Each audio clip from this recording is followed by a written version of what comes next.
Entertainment और music से जुड़े किस्से सुनने के लिए आज ही सब्सक्राइब करें।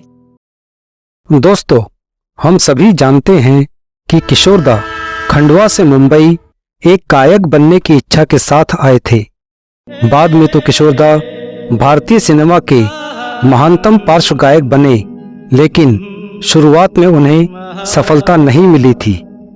इसी वजह से किशोर दा ने अभिनय में हाथ आजमाए और अभिनय में उन्हें कदरन जल्दी कामयाबी मिल गई। कॉमेडी और शानदार गीतों से सजी अभिनेता किशोर दा की फिल्मों को दर्शकों ने हाथों हाथ लिया। किशोर दा की फिल्में बॉक्स ऑफिस पर एक के बाद एक हिट होने लगी। फिल्में हिट हुई तो किशोर दा की कमाई भी बढ़ गई। साल 1961 तक किशोर दा 2 फिल्मों का निर्माण भी कर चुके थे। ये 2 फिल्में हैं चलती का नाम गाड़ी और झुमरू। ये दोनों फिल्में बॉक्स ऑफिस पर हिट साबित हुई। अभिनेता किशोर कुमार तो अच्छी कमाई कर ही रहे थे, ऊपर से निर्माता किशोर कुमार ने भी 2 फिल्मों से अच्छी खासी कमाई कर ली थी। ये वो समय था जब किशोर दा हाफ टिकट की शूटिंग कर रहे थे। अब तक किशोर दा के पास इनकम टैक्स का एक नोटिस आ चुका था, लेकिन हाफ टिकट की शूटिंग के दौरान ही किशोर दा के घर पर इनकम टैक्स की रेड पड़ी। और ये रेड ऐसे ही नहीं पड़ी, ये रेड बाकायदा किसी ने किशोर दा से खुंदक निकालने के लिए पड़वाई थी। कौन था वो आदमी और क्या खुंदक थी उसे किशोर दा से, ये सब मैं आज इस वीडियो में बताऊंगा। नमस्कार दोस्तों, रेट्रो किशोर के मंच पर आपका स्वागत है। मैं हूं एलन माइकल किशोर। जैसा मैंने पहले बताया, ये वो समय था जब हाफ टिकट की शूटिंग चल रही थी। किशोर दा और मधुबाला की शादी हो चुकी थी। हाफ टिकट एकमात्र ऐसी फिल्म है जो मधुबाला ने शादी के बाद साइन की थी।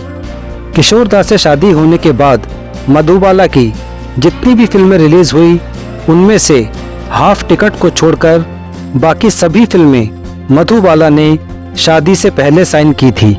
बहरहाल फिल्म हाफ टिकट के निर्माता निर्देशक कालीदास को किशोर दा से अपने मुताबिक डेट्स नहीं मिल रही थी।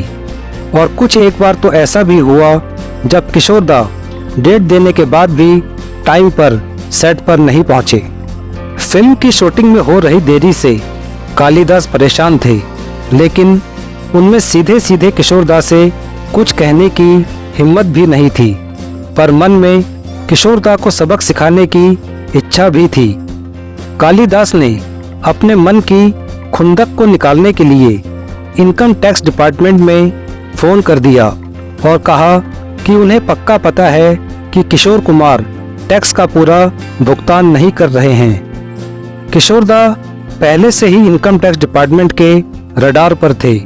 इस फोन के बाद इनकम टैक्स डिपार्टमेंट को किशोर दा पर चढ़ाई करने का बहाना मिल गया। किशोर दा के घर पर इनकम टैक्स की रेड पड़ गई। ऐसे मामले कोई 1-2 दिन में तो सुलझते नहीं। किशोर दा को भी कई दिन लगे मामला निपटाने में। काफ़ी पैसों का भुगतान भी करना पड़ा। इसी दौरान किसी तरह किशोर दा को ये भी पता चल गया कि इस रेड के पीछे किसका हाथ था। फिल्म हाफ टिकट की शूटिंग दोबारा शुरू होने से पहले किशोर दा ने कालीदास को चाय पर अपने घर बुलाया। दोनों ने एक साथ चाय पी। इसके बाद किशोर दा बहाने से कालीदास को दूसरे कमरे में ले गए। कालीदास को कमरे में बिठाकर किशोर दा बाहर निकले और कमरे का दरवाज़ा बाहर से बंद करके कुंडी लगा दी। 1 घंटे तक कालीदास दरवाज़ा पीटते रहे, चिल्लाते रहे, लेकिन किशोर दा ने दरवाज़ा नहीं खोला।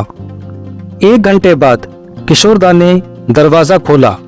कालीदास बाहर निकले तो किशोर दा ने कालीदास से कहा, दोबारा कभी मेरे घर मत आना। इस तरह किशोर दा ने कालीदास से बदला लिया, लेकिन अगले दिन हाफ टिकट की शूटिंग में भी पहुंच गए। हाफ टिकट बनकर रिलीज हुई और सुपरहिट साबित हुई। आज की पेशकश में इतना ही दोस्तों। दोस्तों, वीडियो अगर पसंद आया हो तो ज़्यादा से ज़्यादा लाइक और शेयर करना। अगर आप रेट्रो किशोर चैनल पर नए हैं तो चैनल को सब्सक्राइब करके बेल आइकन को ज़रूर प्रेस कर देना ताकि आपको नए वीडियोस की नोटिफिकेशन मिलती रहे। अब अगले वीडियो तक के लिए आपका दोस्त एलन माइकल किशोर आपसे आज्ञा चाहता है। नमस्कार।